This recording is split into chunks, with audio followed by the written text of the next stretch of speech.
Hello everyone and welcome to my Y&O Insider 24 update channel, why the young and the restless resurrected Matt Clark.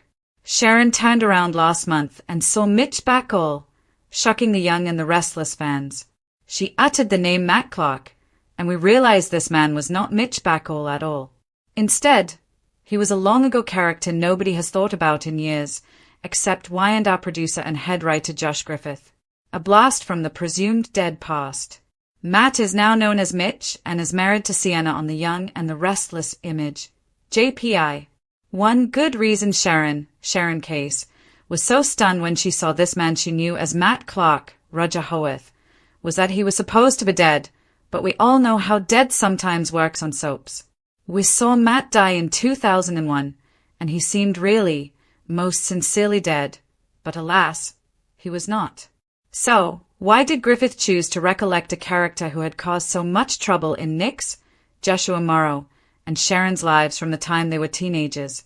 According to Soap Opera Digest, Griffith said he wanted to center Nick and Sharon in a suspense story, so he looked deep into their past and found this character who had once tormented the pair.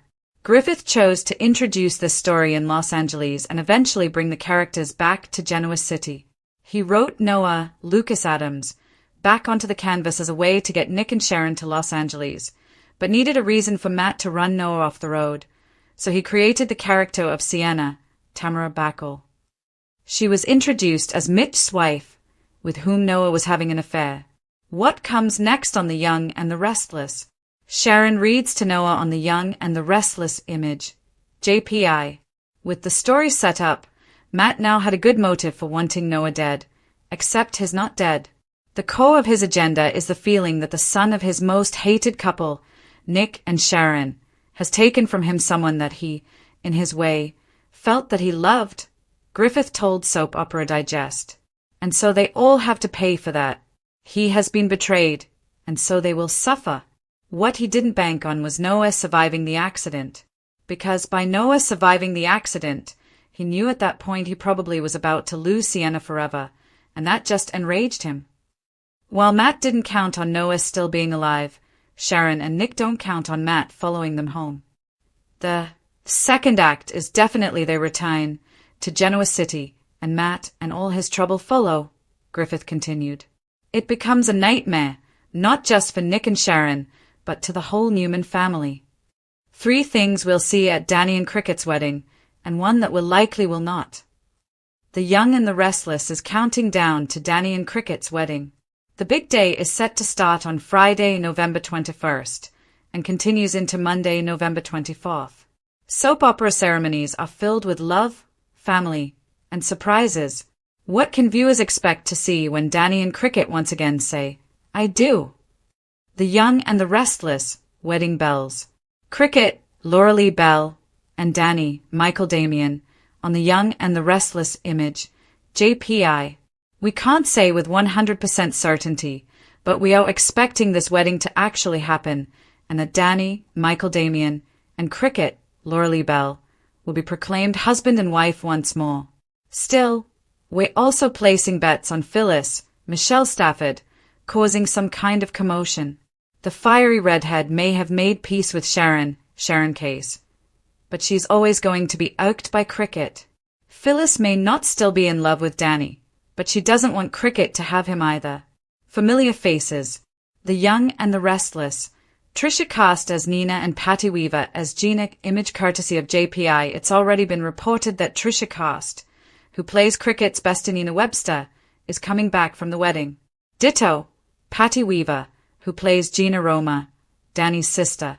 Cast and Weaver are 2 powerhouse actresses, and while they are both on board with the Danny and Cricket reunion, we are hoping that they get to sink their teeth into something big. The Ex-Husbands Club. Phyllis and Paul on the Young and the Restless image. JPI. Phyllis would take a plane to Portugal, Spain, where Paul, Doug Davidson, was last seen living, and lie like a rug there if she really wanted to ruin Christine and Danny's wedding. She could try to trick Paul into thinking that Chris, aka Cricket, is still in love with him.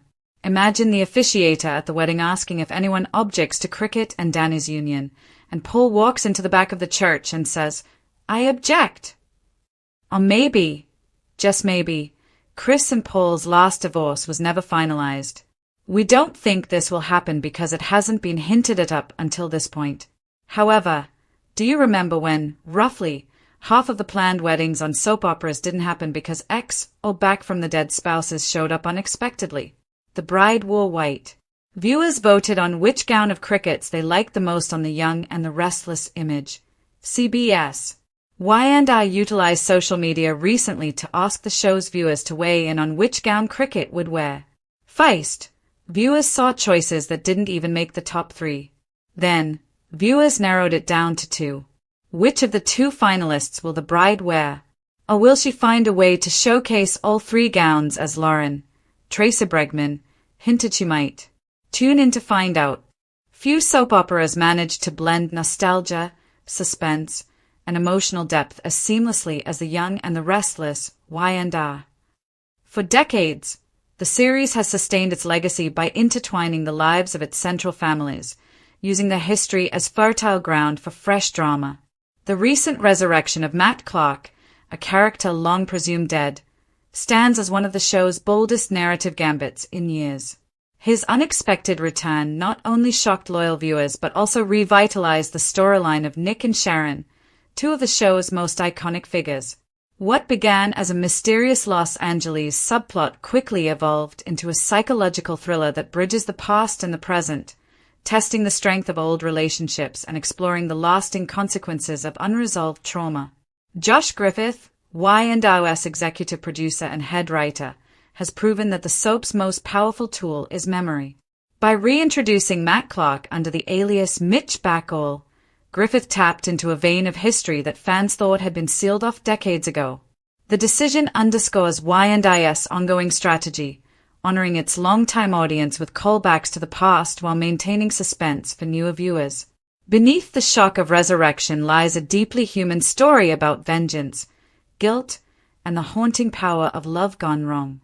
The original arc of Matt Clark, a blast from the past to understand the magnitude of Matt's return, one must revisit who he was and what he represented.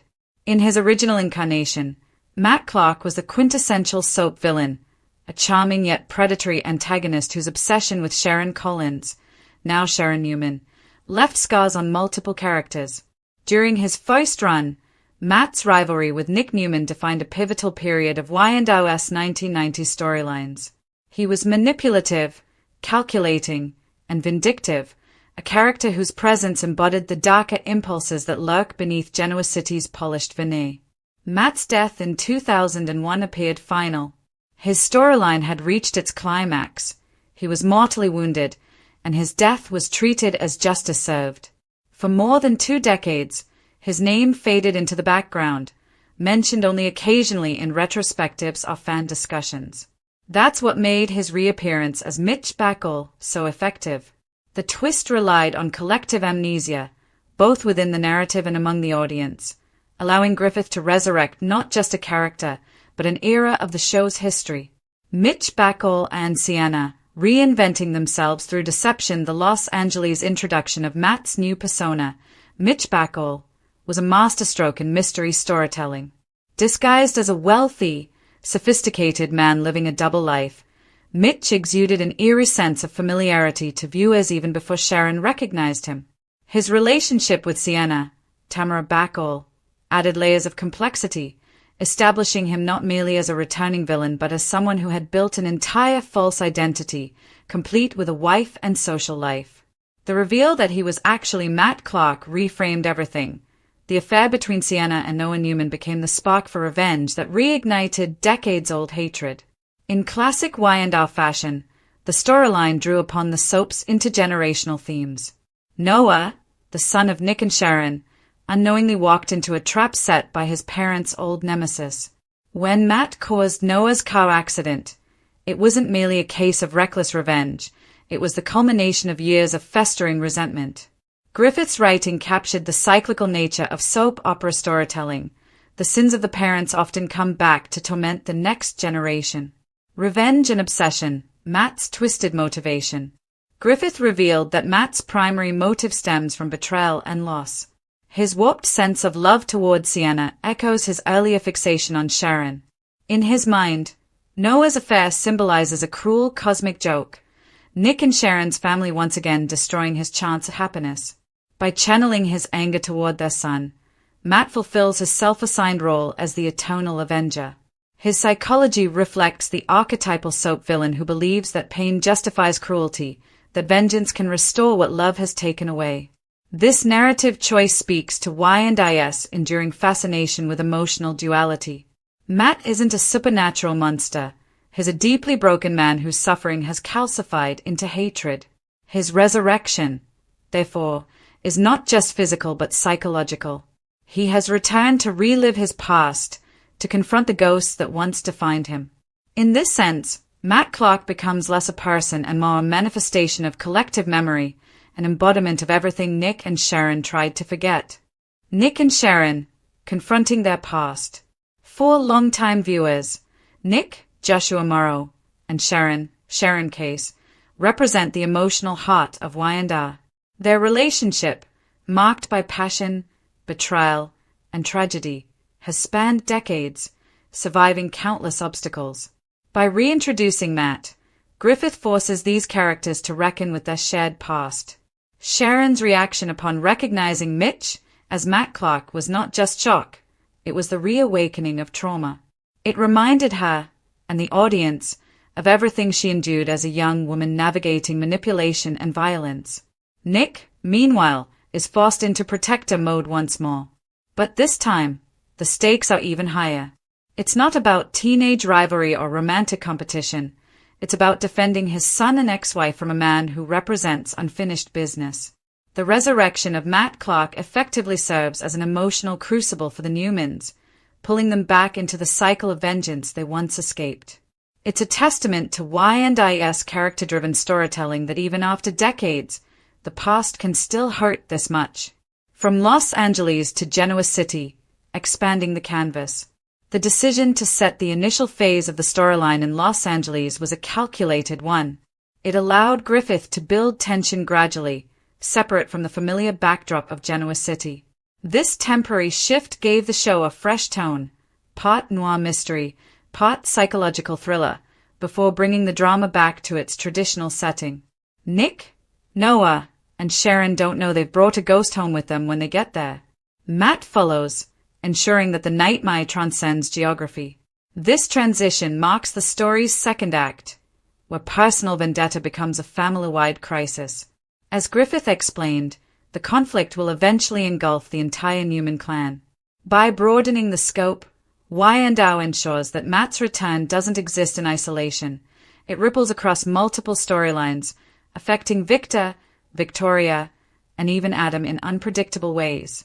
In doing so, the show turns an intimate revenge plot into a sweeping saga about legacy, power, and family loyalty. Themes of resurrection and redemption. Soap operas have long thrived on resurrection, both literal and metaphorical. Characters return from the dead, marriages are rekindled, and forgotten storylines find new life. But Matt Clark's return transcends mere gimmickry. It's about confronting the inescapable nature of one's history. Y&R has always treated time as cyclical, where the past bleeds into the present and forgiveness remains elusive. Matt's presence forces characters to question whether redemption is possible or whether some wounds simply never heal. Interestingly, Griffith's decision to resurrect a villain rather than a hero highlights the show's moral complexity. Y&R has never been about good versus evil in simplistic terms. Its characters inhabit shades of gray, and even villains possess emotional logic. By revisiting Matt, Griffith invites viewers to see him not just as a monster but as a tragic figure shaped by rejection and obsession. In that sense, his return parallels Sharon's own journey of recovery from trauma, two broken people on opposite sides of morality, both haunted by the same past. Narrative payoff, building toward Genoa City's reckoning. As Matt follows the Newmans home, the narrative shifts from suspense to confrontation. Griffith teased that the second act will unravel into a nightmare for the entire Newman family. This escalation promises to blend psychological tension with classic soap opera spectacle, blackmail, manipulation, and explosive confrontations. What makes it compelling is its emotional core. Every twist is rooted in the character's history, making the stakes deeply personal. The genius of this plotline lies in how it reinvigorates multiple character arcs simultaneously. Sharon's resilience will be tested as she faces her abuser once again. Nick will grapple with guilt for not protecting his family. Noah, the new generation's link to the past, will have to reckon with the fallout of his affair. Even peripheral characters like Sienna may evolve into moral catalysts, exposing the corrosive power of deceit and desire. Parallel storyline, Danny and Cricket's wedding. While Matt's return injects darkness into the show, Y&R balances it with a contrasting storyline, Danny Romalotti and Christine Cricket Blair's long-awaited wedding. This subplot serves as emotional counterpoint, embodying hope, reconciliation, and nostalgia. Soap operas often juxtapose moments of joy with looming catastrophe, and this wedding arc functions as both respite and foreshadowing. In the world of Y&R, no celebration is ever safe from drama. The wedding storyline also underscores the show's reverence for legacy characters. Danny, Michael Damian, and Cricket, Laura Lee Bell, are veterans whose love story spans generations, much like Nick and Sharon's. Their reunion taps into fan nostalgia, offering a sense of closure and continuity. Yet even here, the specter of disruption looms, most notably in the form of Phyllis Summers, Michelle Stafford, whose turbulent history with both Danny and Cricket guarantees fireworks. Thematic symmetry, love, rivalry, and redemption. By running the Matt Clark and Dana Cricket storylines concurrently, Y&R crafts a narrative tapestry that reflects its central themes: love's endurance, jealousy's destructiveness, and the possibility or impossibility of redemption. The wedding of Danny and Cricket and Matt's return is a symbol of love twisted into hatred and reclaimed through forgiveness. Phyllis, the eternal troublemaker, stands at the intersection, embodying both chaos and vulnerability. The inclusion of familiar faces like Trisha Cast, Nina, and Patty Weaver, Gina, deepens this sense of continuity. Their appearances remind viewers that Y&I's world is a living organism. Its past constantly informs its present. These callbacks strengthen emotional investment, rewarding longtime fans while enriching the tapestry for newcomers. Soap opera mechanics, weddings, secrets, and spectacle. Weddings have always been a narrative playground for soap operas. They encapsulate the genre's defining traits: romance, suspense, and unpredictability. Griffith's use of Danny and Cricket's wedding as a potential flashpoint mirrors the tension surrounding Matt's return. The ceremony is a symbol of Genoa City's fragile equilibrium, regardless of how smoothly it goes. Peace is always temporary. Every moment of joy carries the potential for upheaval. The speculation surrounding Phyllis's interference or a shocking revelation, such as a long-lost ex-husband or an invalid divorce, illustrates the soap's self-awareness. Y&R plays with audience expectations, using the familiar trope of interrupted weddings to keep viewers on edge. Even light-hearted moments, like the fan vote on Cricket's wedding gown, contribute to the communal experience that sustains the soap opera format in the digital age. Meta-storytelling and fan engagement. What makes these intertwined storylines remarkable is how they reflect the evolving relationship between the show and its audience. Modern soaps no longer rely solely on passive viewership. They engage fans through social media, polls, and speculation. By inviting viewers to choose Cricket's wedding dress, Y&R transformed a simple costume decision into an interactive event. Similarly, the resurrection of Matt Clark sparked online debates, theories, and nostalgia, reigniting passion among lapsed fans.